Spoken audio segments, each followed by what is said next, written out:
Vítajte, milí diváci, teraz si povieme, čo je to determinant. Uvažujme množinu všetkých permutácií malé n čísel 1, 2 až malé n.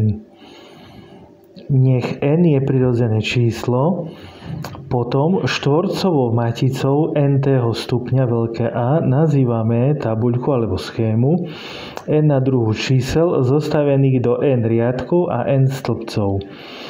To znamená, že veľké A rovná sa A1,1, A1,2 až A1n, v druhom riadku A2,1, A2,2 až A2n, A3,1, A3,2 až A3n a AN1, AN2 až ANn.